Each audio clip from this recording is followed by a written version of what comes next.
نندیال ضلع آتمکور قصبے میں قائم اردو جونیئر کالجوں کو متعدد سنگین مسائل کا سامنا۔ دارالعلوم سبیل المومنین مدرسے میں حفاظ کرام کی اعزازی تقریب۔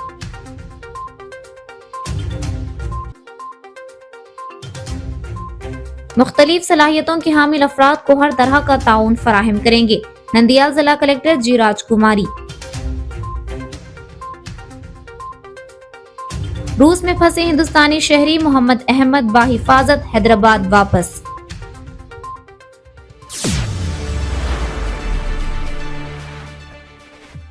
آواز اردو ٹی وی میں آپ کا استقبال ہے۔ نندیال ضلع کے آتمکور قصبے میں قائم اردو جونیئر کالجوں کو متعدد سنگین مسائل کا سامنا ہے۔ اسکولوں میں بنیادی سہولتوں کی شدید کمی ہے، مناسب کلاس رومز کی عدم دستیابی، نماز کی ادائیگی کے لیے مخصوص جگہ یا نماز ہال نہ ہونے کی وجہ سے طلبہ کو سخت مشکلات پیش آ رہی ہیں۔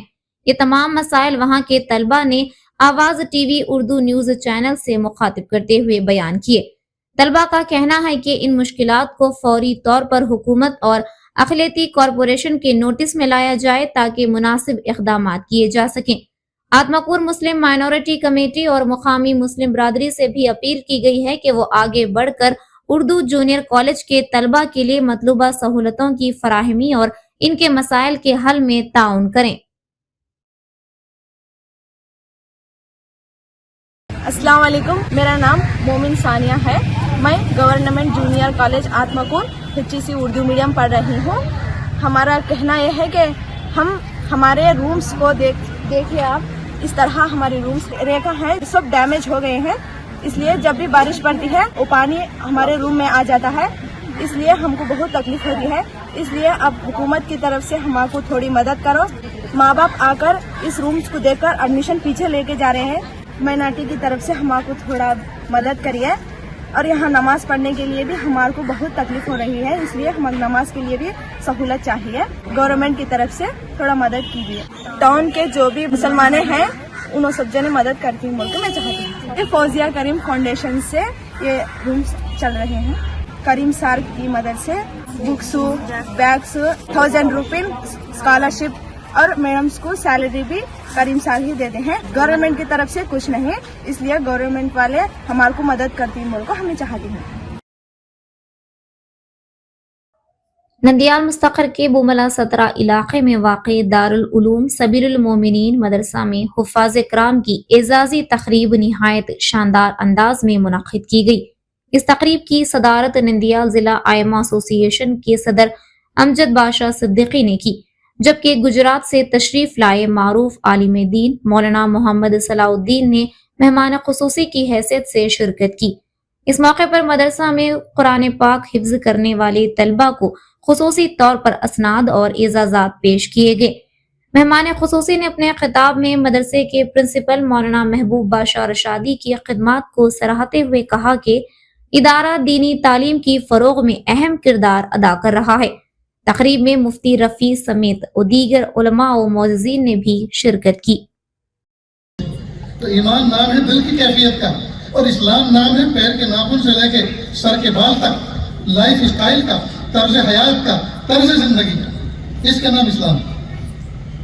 بہرحال اللہ پاک ہمیں کامل مومن بھی بنائے اور کامل مسلمان بھی بنائے۔ ایسے اخلاق، ہمارے اخلاق کو دیکھ کر لوگ دین پر آ جائیں، ہمارے اخلاق کو دیکھ کر لوگ دین سے محبت کرنے والے بنے، تانا دینے والے نہ بنے۔ اس بات کی ضرورت ہے۔ نیز باطن کی ایک کیفیت ہے اخلاص، کہ جو بھی کام کرو اللہ کی رضا کے لیے کرو، دکھانے کے لیے مت کرو، دکھانے کے لیے مت کرو۔ ہمارا عمل ہے کہاں جس کو دکھایا جائے؟ جی ہمارے عمل سے کسی آدمی کی بھوک دور ہو جائے گی؟ ہمارے عمل سے کسی آدمی کی پیاس دور ہو جائے گی؟ جی تو دکھاوا، یہ آج کل کیمرے کا زمانہ ہے۔ یہ جو کیمرے، یہ سوائے دکھاوے کی اور ہے کیا؟ یہ سوائے دکھاوے کی اور ہے کیا؟ اس میں حقیقت نہیں ہے، اس میں تو تصویر ہے۔ اور اسلام نے تصویر پرستی اور تصور پرستی نہیں بتایا، حقیقت پرستی سکھایا، حقیقت پرستی سکھایا۔ سارے پاگل ہوئے پھر رہے ہیں، بیانوں بیٹھے ہوئے کیمرے ہاتھ میں لے ہوئے ہیں، سن بھی رہے ہیں، سوچ رہے ہیں کہ ویڈیو کس طرح اچھی آئے۔ ارے سنو، کہنے والا پتہ نہیں کس درد کے ساتھ کہہ رہا ہے، کس طرح اللہ سے مانگ کے کہہ رہا ہے، وہ کہاں سے تڑپ تڑپ کے آپ کے پاس پہنچا ہے، اس کی بات تو سنو، اس کی کیفیات پر توجہ دو۔ جس کو دیکھو بس تصویر پرست اور تصور پرست بنا ہوا، مٹ چکے، ان کے کام مٹ چکے، ان کے خاندان مٹ چکے، لیکن یہ ادارے حضور پاک کے زمانے سے چلے آ رہے ہیں اور صبح قیامت تک چلتے رہیں گے۔ جب یہ ادارے نہیں رہیں گے تو یہ یاد رکھنا یہ دنیا نہیں رہے گی، یہ دنیا کی بساط لپٹ جائے۔ یہ دنیا، یہ آسمان اپنی جگہ پر قائم ہے اور یہ پہاڑ اپنی جگہ پر قائم ہے اور یہ دریا اپنی حدود میں مد و جزر کر رہے ہیں، تو یہ سب کے سب نظام جو چل رہا ہے یہ قرآن پاک کے توفیل چل رہا ہے، ان دینی اداروں کے توفیل چل رہا ہے۔ جس دن یہ نہیں ہوں گی یاد رکھنا اس دن پھر کوئی بھی چیز نہیں ہوگی، سب کا سب ختم ہو جائے۔ اللہ پاک ہمیں قرآن پاک کی قدر کرنے کی توفیق عطا فرمائے، علم الہی کے ساتھ اللہ نور الہی عطا فرمائے، علم نبوت کے ساتھ اللہ پاک ہمیں نور نبوت عطا فرمائے۔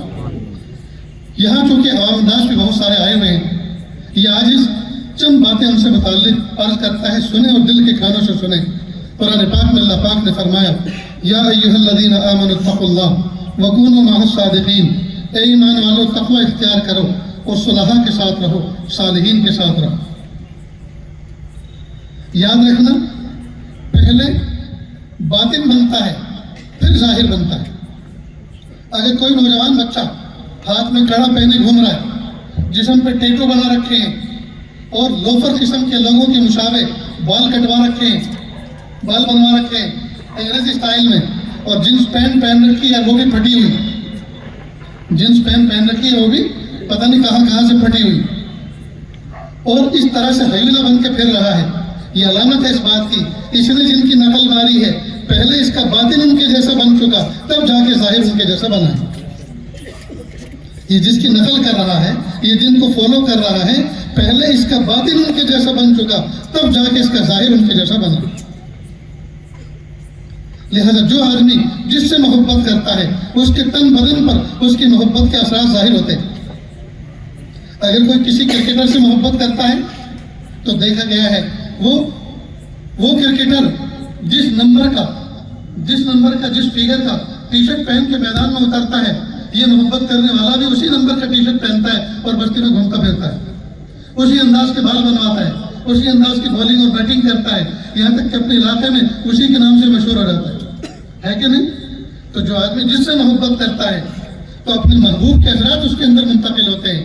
ہمیں دعویٰ ہے اس بات کا، ہمیں حضور سے محبت ہے، لیکن نہ ہمارے گال حضور جیسے، نہ ہمارے بال حضور جیسے، نہ ہمارے انداز حضور جیسے، نہ ہمارے اخلاق حضور جیسے، نہ نشست و برخاست حضور جیسی، نہ ہمارا بہیو اور برتاؤ حضور جیسا۔ ہم بلا اس محبت میں کیسے سچے ثابت ہو سکتے ہیں؟ ایک آدمی ٹیٹو بنوانے کے لیے کسی دکان پر گیا، اور یاد رکھنا یہ ٹیٹو بنانا جائز نہیں، اور کمر کا کپڑا اٹھا کر دکان والے سے کہا کہ میرے کمر کے اوپر لائن بنا دو، شیر بنا دو۔ اب اس نے مشین چالو کی، اس نے کہا بہت تکلیف ہو رہی، ٹھہرو رکو، کیا کر رہے ہو؟ کہ شیر کا منہ بنا رہا ہوں۔ کہ نہیں، منہ مت بناؤ۔ تھوڑی دیر کے بعد پھر مشین چالو کی، پھر کہا بہت تکلیف ہو رہی ہے، کیا کر رہے ہو؟ کہ شیر کی دم بنا رہا ہوں۔ کہ نہیں، دم مت بناؤ۔ تھوڑی دیر کے بعد پھر اس نے مشین چالو کی، پھر کہا کہ بہت تکلیف ہو رہی ہے، رکو، کیا کر رہے ہو؟ کہ شیر کا پیٹ بنا رہا ہوں۔ کہ نہیں، پیٹ مت بناؤ۔ وہ سامنے اٹھ کر آیا اور کہا بغیر منہ کا، بغیر دم کا، بغیر پیٹ کا کوئی شیر تم نے دیکھا ہے دنیا میں؟ یہ حال دوستو ہمارا ہے۔ ہم کہنے کو حضور کے شہدائی اور اپنے آپ کو عاشق اور محبوب کہتے ہیں، محب کہتے ہیں، محبت کرنے والا کہتے ہیں، اور حال یہ ہے کہ حضور کے طریقے کو پیروں کے نیچے سے رون دیا۔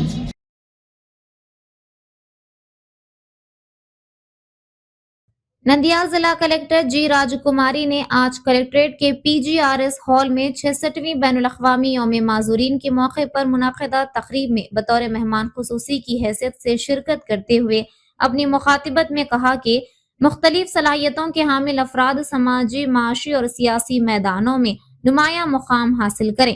اس مقصد کے لیے حکومت جو کوششیں کر رہی ہے ان میں ہر فرد کو شریک ہونا چاہیے۔